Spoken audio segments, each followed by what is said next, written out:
तो शुरू करते हैं बच्चों आज का session. Calculate the power of a motor which is capable of raising water in 5 minute from a well 120 metre deep. Power का फॉर्मूला हमारे पास होता है work done per unit time. Actually मुझे क्वेश्चन में कुछ तो गड़बड़ लग रही है, इसमें मास तो गिवन ही नहीं, कितना मास। यहाँ तो बच्चे उससे लाइन कट गई है, यहाँ कुछ और है। फॉर्मूला बनना चाहिए गुड आफ्टरनून कृति वर्मा। वर्क डन होगा mgh/t।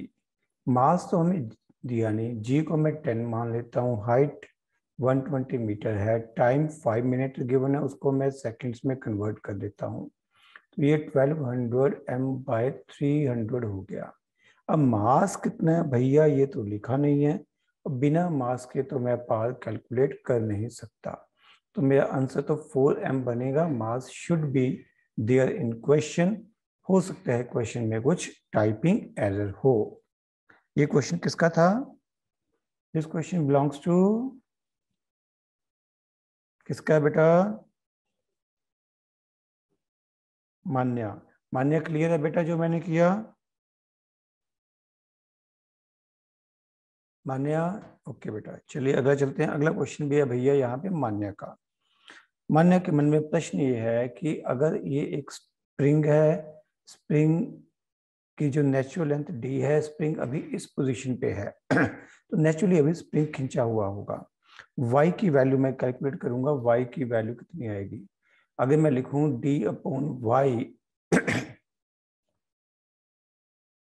हम वाटर का मास नहीं ले सकते, कैसे लेंगे युवराज बताओ, कोई जादू करके लिख सकते हो तो d/y मेरे पास आएगा cos 37। cos 37 जो होता है 4/5, तो y की वैल्यू बन जाएगी 5/4d, यानी कि increase in length at this time, delta L लिख लो चाहे, ये y माइनस डी होगी। d है इसकी नेचुरल लेंथ और फिलहाल लेंथ है इसकी d, तो इंक्रीज इन लेंथ कितनी है? d/4। यानी कि जब स्प्रिंग ए पोजीशन पे है तो इसके पास पोटेंशियल एनर्जी है, और उस पोटेंशियल एनर्जी की वैल्यू होगी half k into delta L square increase in length square, half k into d/4 square, यानी कि kd²/32। ठीक है, ये होगी इक्वेशन नंबर 1। उसके बाद ये लिखा हुआ है कि रिंग का मास m है, रिंग स्मूथ है, रिंग अब यहाँ पे आ जाएगी। अब ये सिचुएशन हो जाएगी और हमें कहा गया कहीं कोई फ्रिक्शन नहीं है, तो इस समय हमें स्पीड फाइंड आउट करनी है एट पोजीशन बी। तो ए से बी तक आते हुए क्या हुआ? Loss in elastic potential energy plus loss in gravitational potential energy is equal to gain in kinetic energy. Elastic potential energy का लॉस कितना हो गया? 1 kd²/32 जो हमने कैलकुलेट किया। पोटेंशियल एनर्जी का लॉस कितना हो गया? mgh is equal to half mv²। अब h की वैल्यू भी लिख लो in terms of d। h/d होगा हमारे पास tan 37। tan 37 होगा 3/4, तो हमारे पास h की वैल्यू कितनी आ जाएगी? 3d/4। तो इसका मतलब यहाँ पर मैं लिख सकता हूँ kd²/32 plus mg into 3d/4 is equal to half mv²। ठीक है, तो यहाँ पर ये 2 ही कटेगा, बाकी तो कुछ और कैंसिल आउट होने वाला नहीं है। 3mgd/2 is equal to mv²। इसके बाद बेटा कैलकुलेशन खुद कर लोगे, क्यों भी मान्या? मान्या हो जाएगा बेटा ये? हरिओम मान्या। यस बेटा, समझ में आया बेटा मान्या?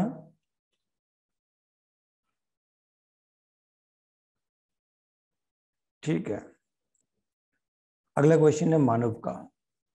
तो मानव पाजी ये कहते ने कि एक स्प्रिंग है जिसका स्प्रिंग कांस्टेंट k है, उसे रिलीज किया गया। Spring is at height h and it was compressed through distance x। तो जब स्प्रिंग को कंप्रेस किया गया था तो इसके पास कौन सी एनर्जी थी? Potential energy. Initial potential energy of the spring will convert into kinetic energy of the ball.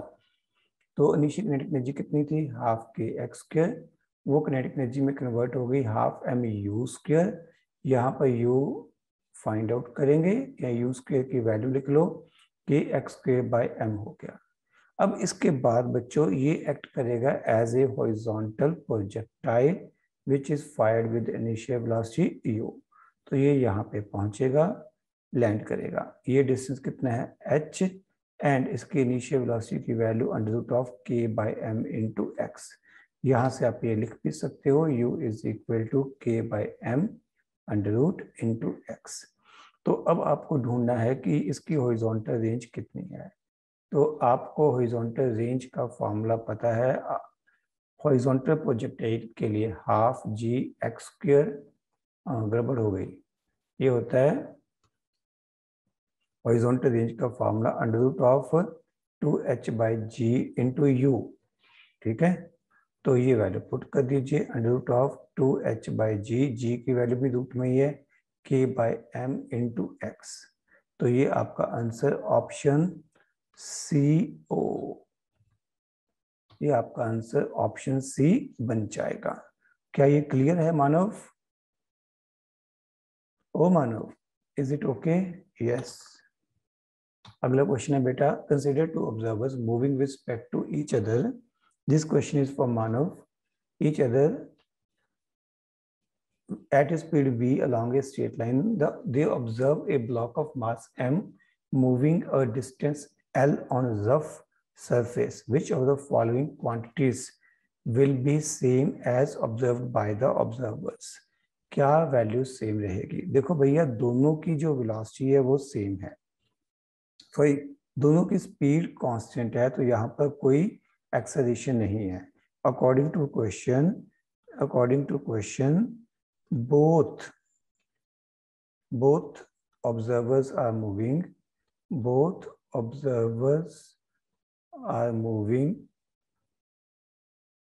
with same speed, with constant speed, better सही शब्द है, with constant speed।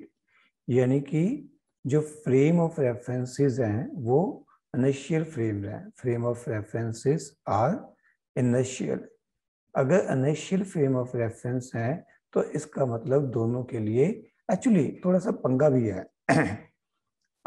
दोनों में अगर एक्सेलरेशन है तो दोनों में एक्सेलरेशन सेम होगी। ठीक है, दोनों एक दूसरे के रिस्पेक्ट में स्पीड v से मूव कर रहे हैं, तो हो सकता है दोनों नहीं, पर स्पीड v फिक्स कर दी। ठीक है बेटा, स्पीड v फिक्स है ना। अगर v वेरी कर रही होती पंगा था, तो स्पीड v तो फिक्स है, तो कोई पंगा नहीं है। Frame of reference inertial frame है। अगर इनर्शियल फ्रेम है तो कोई सूडो फोर्स नहीं है। अगर कोई सूडो फोर्स नहीं है तो इसका मतलब कोई सूडो एक्सेलरेशन भी नहीं है। यानी कि दोनों ऑब्जर्वर यही देखेंगे कि ब्लॉक के ऊपर जो भी फोर्सेस लग रही हैं उसकी वजह से सेम एक्सेलरेशन आएगी। सूडो फोर्स 0 है, इसका मतलब दोनों के लिए एक्सेलरेशन की वैल्यू सेम होगी। बट स्पीड या डिस्प्लेसमेंट अलग अलग हो सकता है। वो कैसे? एक मूव कर सकता है इस तरफ, दूसरा मूव कर सकता है ऑब्जर्वर इस तरफ, और ऑब्जेक्ट यहाँ पे कहीं पे मूव कर सकता है किसी और डायरेक्शन में। दोनों के लिए जो डिस्प्लेसमेंट कवर्ड है वो अलग अलग होगा। क्योंकि डिस्प्लेसमेंट कवर्ड अलग अलग होगा इसलिए वर्क डन बाय फ्रिक्शन भी अलग हो जाएगा। फ्रिक्शन सेम रहेगी but s will be different for two. अब क्योंकि एस डिफरेंट होगा तो वर्क डन भी डिफरेंट हो जाएगा। Kinetic energy of the block, अब क्योंकि स्पीड अलग अलग होगी, ठीक है, एक को स्पीड कुछ और दे सकती है, दूसरे को स्पीड कुछ और, स्पीड विल बी डिफरेंट। तो स्पीड डिफरेंट है तो नेचुरली किनेटिक एनर्जी भी डिफरेंट हो जाएगी। तो only option is acceleration of the block. क्या ये क्लियर है मानव? मानव गिल हो ना बेटा? यस। लो जी, अगला क्वेश्चन है हमारे पास। ए block A is kept on inclined surface just begins to slide if inclination is 30 degree। इसका मतलब आपको दिया हुआ है angle of repose is 30 degree। As per question angle of repose is 30 degree, यानी कि अगर मैं coefficient of friction लिखूं तो tan 30 यानी कि 1/√3 हो जाएगा। The block A is replaced by another block and it is found that it just begins to slide if angle of inclination is 40 degree। ये ब्लॉक ए था, ये ब्लॉक बी था। अब जब ब्लॉक बी चेंज हुआ तो एंगल ऑफ रिपोज चेंज हो गया। एक्चुअली जो एंगल ऑफ रिपोज है उसका मास के साथ लेना देना नहीं है, nothing to do with mass. Nothing to do with mass. Angle of repose जो है ये कोएफिशिएंट ऑफ लिमिटिंग फ्रिक्शन को रिप्रेजेंट करेगा, एंड जो इसकी वैल्यू है it depends upon nature of two surfaces. It depends upon nature of two surfaces and their state of roughness. Surfaces and their state of roughness. यानी कि basically जब आपने block B लगाया तो उस समय उसका मटेरियल कुछ और था या रफनेस कुछ और थी, जिसकी वजह से angle of inclination or angle of repose change हो गया। तो यानी कि nothing to do with mass. So क्योंकि मास के साथ कोई लेना देना नहीं है तो मास कुछ भी हो सकता है और ऑप्शंस आर पॉसिबल। क्या ये ठीक है मानव?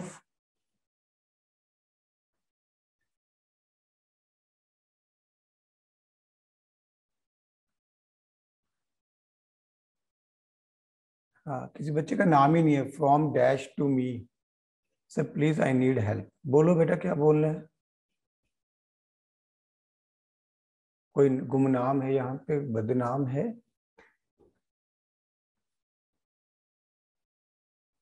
डॉट है नाम किसी का? बोलो डॉट, क्या बोलना है बेटा?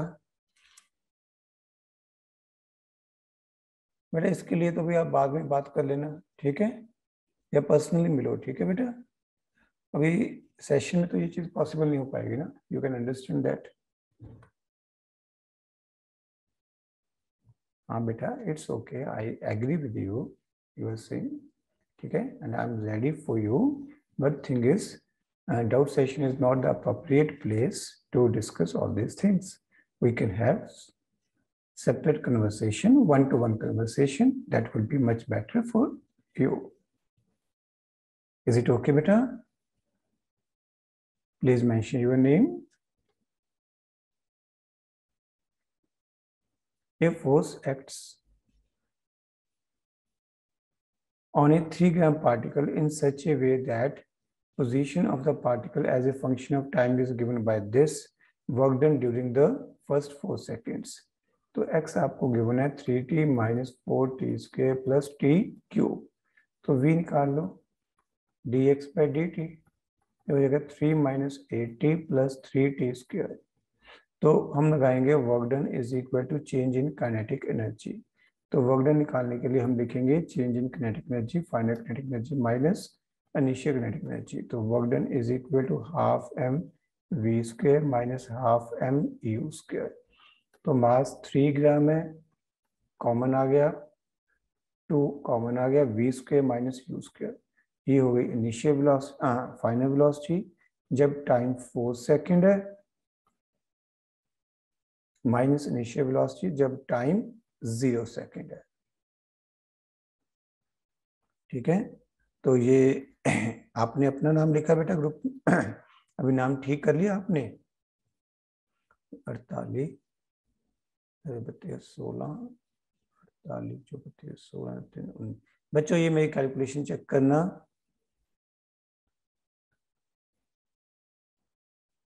Please check my calculations, is it okay?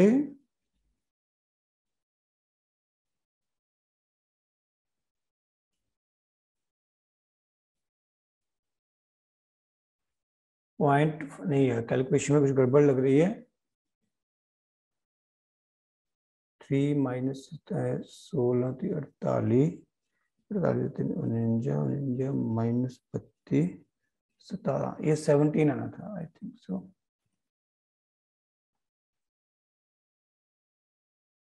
Seventeen square minus 9 280 multiply by 3 divided by 2000। तो 0.42 आ रहा है, आंसर तो मैच नहीं कर रहा। आदित्य चौहान जी आप एकेडमी आइए तब बात कर सकते हैं, ठीक है?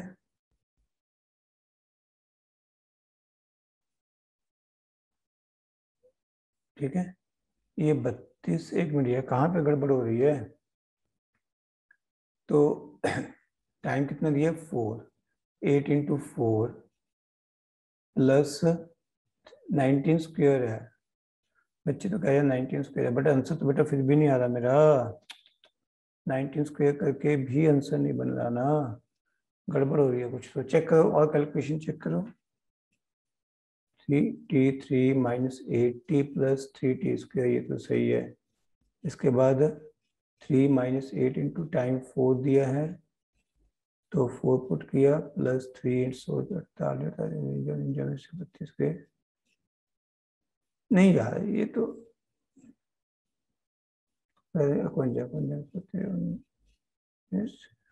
गलती कहाँ है, 0.5 0.5। हाँ बेटा, ये एक बार गूगल पे चेक करना, पर मुझे लगता है कहीं ना कहीं हमारी मिस्टेक ही होगी, तो ये आंसर बड़े दूर दूर है।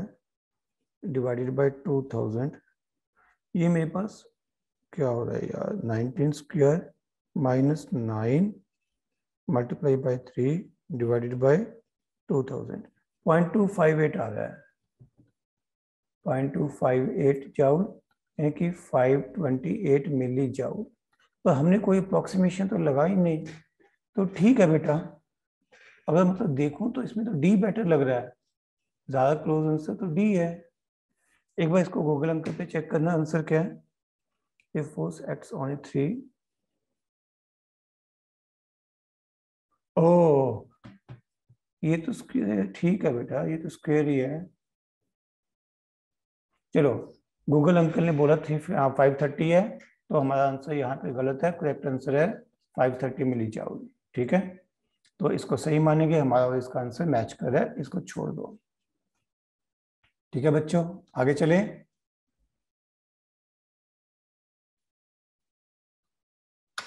लो जी, इसी के साथ हमारे डाउट सेशंस यहीं पे खत्म होते हैं। नहीं, ये वी स्क्वेयर ही होगा ना बेटा, क्या नाम है इसका, कौन कह रहा है ये, आदित्य भाई, यहाँ पे वी स्क्वेयर ही होगा ना। ये तो वी है, इसका स्क्वेयर तो करना ही था, इस 3 का स्क्वेयर तो करना ही था। ठीक है आदित्य, आदित्य जो आपको डाउट पूछना अभी भेज दे। चलिए, अब आते हो अकेडमी, आते हो आदित्य, आदित्य आप अकेडमी आते हो।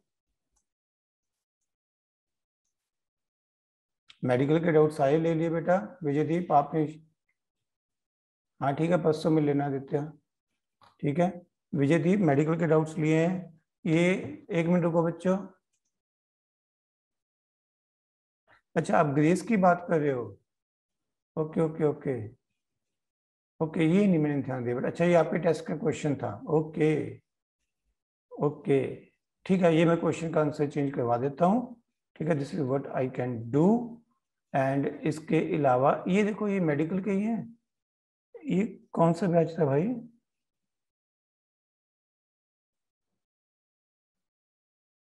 ये जो बिस्मन है भैया, बिस्मन शुड नॉट क्लेम कि मेरे डाउट्स नहीं हुए। आपने आई एट सेंडेड 12, मेरे 2:18 पे आए हैं आपके आपके डाउट्स तो मेरे पास। अच्छा, वो इससे बीच में इतनी कन्वर्सेशन चल पड़ी। ठीक है बिस्मन, मैं आपके डाउट्स कॉपी कर रहा हूँ। ठीक है, वेट कर लो बेटा। बच्चों, क्या आप लोग वीडियो सॉल्यूशंस देखते हो? Are you watching video solutions?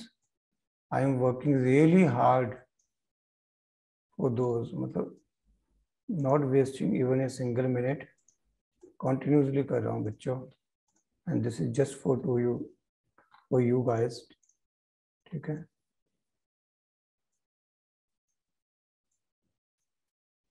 लो जी, पेश हैं बिस्मन के 3 डाउट्स।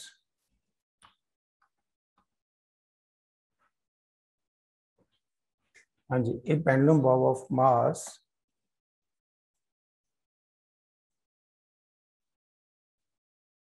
ठीक है युवराज, मैंने आपकी बात मान ली। चलो भाई, आप ना मेरे को वो क्वेश्चन भी भेज देना, ताकि उसको भी मैं करेक्शन लगा सकूं, नहीं तो जो कंप्यूटर डिपार्टमेंट है युवराज, उनको पता नहीं चलेगा। A pendulum bob of mass this is raised to height this and then released its wings pick up mass this to what height। अरे भाई, ये सीधा परफेक्टली इन इलास्टिक कोलिजन का क्वेश्चन है। आपने ऑब्जेक्ट को यहाँ पे उठाया h हाइट पे, ये आया, इसके साथ जाके चिपक गया। ठीक है, चिपक के इसके साथ एक पार्टिकल चिपका, अब ये कितनी हाइट पे जाएगा। तो ये हाइट आपको h डैश कैलकुलेट करनी है। तो पहले जब ये यहाँ पे आया तो इसकी स्पीड थी v, ठीक है। जब ये चिप u लिख लो और इस u की वैल्यू आपके पास आएगी √2gh, क्योंकि ये चिपक गया तो यहाँ पर परफेक्टली इन इलास्टिक कोलिजन हो गई।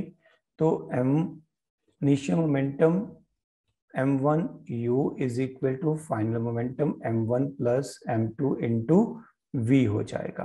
तो v की वैल्यू आपके पास यहाँ से आ जाएगी, ठीक है। उसके बाद ये राइज कर गया up to height h dash, और ये v क्या लिख सकते हैं √2gh, m1 into √2gh upon m1 plus m2। √2g cut जाएगी, हमें h डैश निकालना है, तो h डैश की वैल्यू बन जाएगी m1 plus m2 whole square into h। m1 था आपके पास 10⁻⁻², वो था 10⁻⁻³ whole square multiply by h minus कितनी हाइट थी -2। भैया ये हो गया 10⁻⁻⁴, यहाँ से 10⁻⁻4 कॉमन आ गया, 1 प्लस 0.01 बचेगा। मैं कैलकुलेशन बच्चों थोड़ी जल्दी कर रहा हूँ। ये 5 इंटू 10⁻⁻2 अपॉन 1.01 आ जाएगा, ठीक है। तो ये 5 इससे थोड़ा सा ही कम आएगा, मैं कैलकुलेशन कर रहा हूँ। 5 डिवाइडेड बाय 1.01 ये 4.95 आएगा। क्या आंसर है बिस्मन इसका? युवराज जैसे आप कह रहे हो वैसे नहीं चलेगा, आपको स्क्रीनशॉट भेजना है मेरे को क्वेश्चन का, ठीक है। क्वेश्चन नंबर जिसमें आ जाए। वाह, ये बांसल साहब कह रहे हैं कि in perfectly elastic collision if both the bodies are at rest, रुको, if the both bodies are at rest after collision as a combined mass, then why doesn't the momentum lose? But theoretically आप कह सकते हो कि वो दोनों rest पे आ जाएंगी, बट मतलब प्रैक्टिकली कह सकते हो कि रेस्ट पे आ जाएंगे, बट थ्योरेटिकली वो रेस्ट पे नहीं आएंगी, ठीक है। ऐसी कोई सिचुएशन होगी नहीं, थ्योरेटिकली नहीं होगी, ठीक है। ये सर 4.93 ही आ रहा है, बट मेरा तो 4.95 आ रहा है। शायद मैंने बेटर कैलकुलेशन की होगी, कैलकुलेटर पे किया तो थोड़ा सा फर्क आ रहा होगा इससे, ठीक है बेटा। बट मुझे लगता नहीं कि अप्रोच में कोई गड़बड़ होगी इस क्वेश्चन में। क्या मैं इसको कंप्लीट मान लूँ? क्या नाम है इसका? बिस्मन, इज इट ओके?